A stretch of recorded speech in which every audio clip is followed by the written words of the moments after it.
Good morning, friends. This is a little bit of footage from several weeks ago, so I don't want you to be confused when you see me eating cookies and talking about mosquitoes, because this was when it was still warm and I was still eating sugar.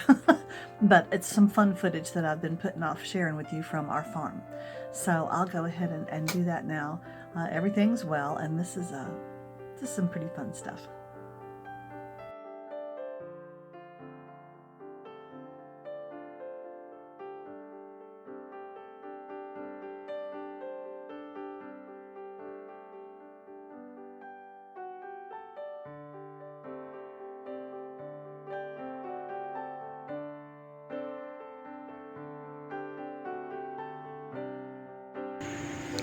I'm outside in our pasture, and this is the fence between the pasture on this side and what we call the orchard on the other side, mostly because there's a huge pear tree on that side of this fence. And this whole fence line is covered with grapevine. And I think that the Frenchman who used to own this property wanted to grow grapes. These are muscadine grapes. I think he wanted to make wine with them. But they've never borne very well.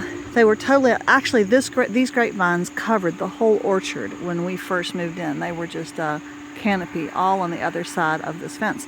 So Adam at one point had them all cut down. You can see, okay, it's really a mess, but you can see the big branches and stuff in there. And he had them really cut down very low, but they grow back quite well. They just took that as an encouragement. Anyway, this year I just decided to walk over here, and lo and behold, now there's something's laid eggs on there, but look at all the grapes. There's a bunch of grapes here. There's a whole bunch of grapes here, and down there, there. There's a few down here. This end of this fence line is more in sun. Here's quite a few down here. I'm sorry about that loud noise. That's the farm next door. They have cut their corn and now they're drying it. Anyway, I'm thinking probably I should pick these grapes. I'm sure they have seeds in them, but they're probably wonderfully delicious and totally organic. So I think I'll do that today. Oh my goodness, here is a great big zipper spider.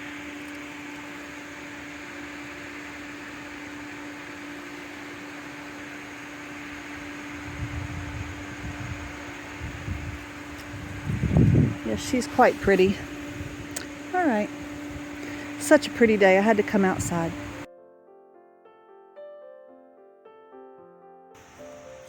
Good morning, YouTube friends. Well, I came outside this morning in my farm clothes to tend to my chickens. It's not even 7:30, and I find my husband digging a big hole in the yard. Actually, this is a hole that we discovered a number of years ago. I'll put a link in the description to my blog post about it. This is a very mysterious hole in our yard. It's big and square and dry and lined in concrete block.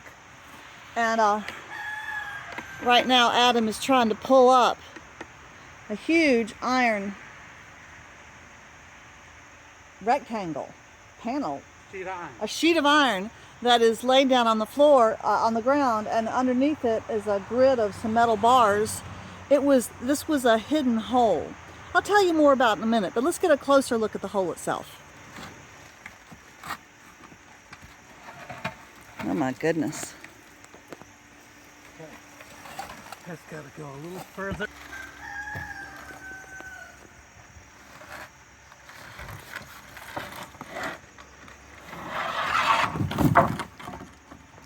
Adam discovered this hole when he was mowing the yard right here. There was this odd rectangular bed of weeds and old flowers and bulbs that the previous owner, a Frenchman named Mr. Mahi, had planted here. And I never liked it. It's the strangest spot. There's just a little strip of ground between it and this fence right next to the pasture, and it was nowhere that I wanted a bed, so I told Adam, let's take that bed up. And so we did. And then when he started mowing over it, he could feel that it felt different. He was feeling the emptiness, and he could kind of feel the crunchiness of that iron sheet. So this is what we have. It's got drain pipes in it. Oh my goodness, it does. We never noticed that before. Well, we never had It's the lid on I think it's a little, no, it's still pretty. It is a square hole. It's not rectangular. I don't know why they covered this end up. It does have 2 drain pipes in it. There. And there. These supports are also slowly rusting.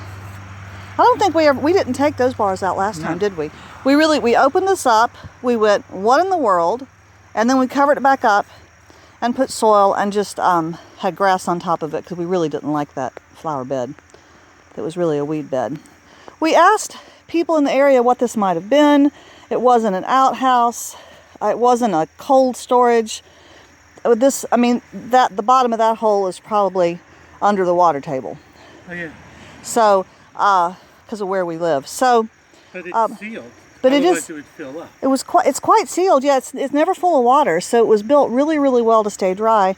The best answer we had was that a long time ago, this might have been a place for people to store bootleg stuff like alcohol. We really don't have any idea. But Adam has decided that because this is rusting and it's going to be a danger eventually, we have all this junk that we need a place to put. It's just scrap metal from our burn pile. There's a big, that's a 55-gallon drum over there that we got used and full of bullet holes. And various and sundry things. We're going to start filling this with junk and just fill it in. And we're also going to dig all of the ash. Here's some of the ash. Get all the ash off of our big burn pile. When you have a piece of property with as many trees as we have and fallen limbs, you end up with lots of ash. So we're going to fill this up with everything that we want to put in there and then cover it back up again.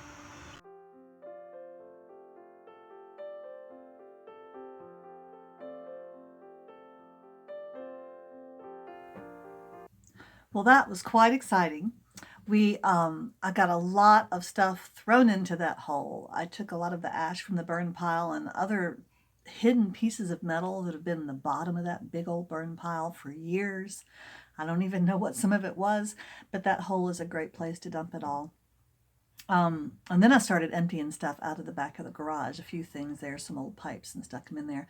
And I got myself very tired, a little achy, very sweaty. Oh, I want to mention, you noticed that I was wearing my barn coat this morning. I don't want you to think that's because it's lovely and cool in September where we live. I don't wear the barn coat to keep the cold away. I wear the barn coat to keep the mosquitoes away because it's very buggy here. So I would rather be hot in my coat than bug bitten by the time I get done. Then I came inside, took a shower, freshened up, and did some reading. And now I'm going to have a cup of tea, and I'm going to wind some yarn. And I want to show you a way to wind yarn. I have no idea if I'm doing this right. I saw this on Kate Jackson's channel. She was doing fiber at some point. I think she had spun some yarn, and she was putting it into a ball. She wanted a center pull ball, which is where you can pull the yarn from the middle instead of pulling it from the outside where the ball is constantly rolling and thumping around. So she, but she didn't, yeah, I've seen different ways that people do this. She has an interesting method where she uses her index finger and her pinky finger and winds it in a figure 8. So I've done it twice, and it comes out looking like this. Okay, it's a little bit of like an egg shape, and here's the center pull here. But it's very open in the middle, okay? So it's not tight in the middle, so the center pull should be really easy. I haven't tried it yet as far as to see, how does this work. This is my new yarn that I made from the fiber I bought, and I did a center pull, and it's a much smaller ball, but I did a center pull in it too. So I'll have a cup of tea and sip on that, have a few lemon cookies, and then we will look at the yarn.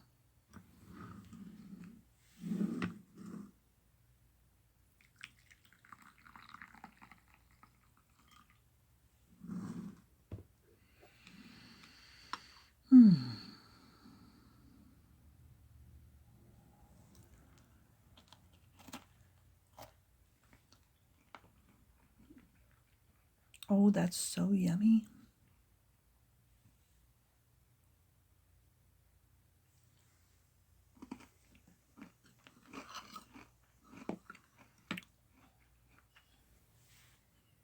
Now, when Kate did this, I wasn't watching the video carefully enough to really notice how she did it. I'm not sure if she actually showed us specifically how to do it. I only vaguely remember her method, so this is my own version, okay? But I lay the end of the yarn here. This is your center pull. You want to kind of keep it out of the way. And then you loop it around that finger and run it across the back of these fingers and then around that one. And you do a figure 8 like this, okay? Where you are not laying any yarn across the front. And then I'll do that for a little while till I build some up, and then we'll go in the other placement. So I'll speed this up.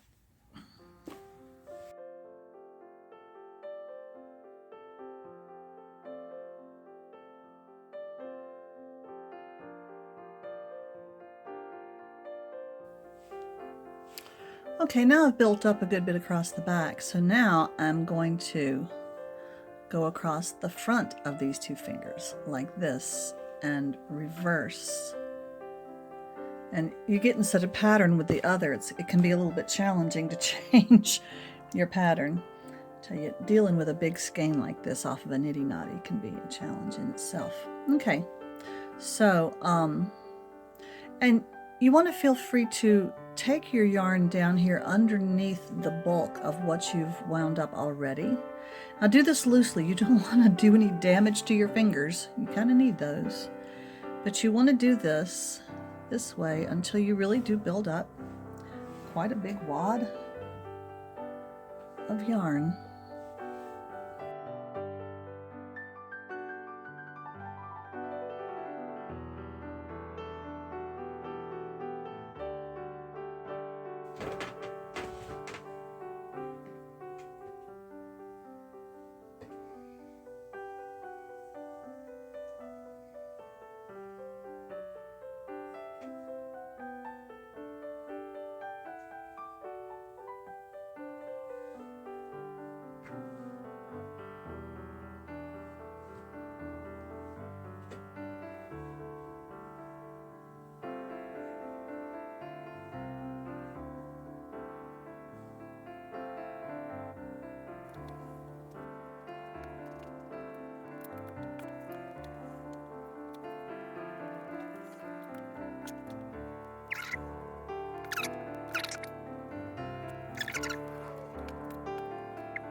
Okay, you can tuck that one in a little bit. And then it is so easy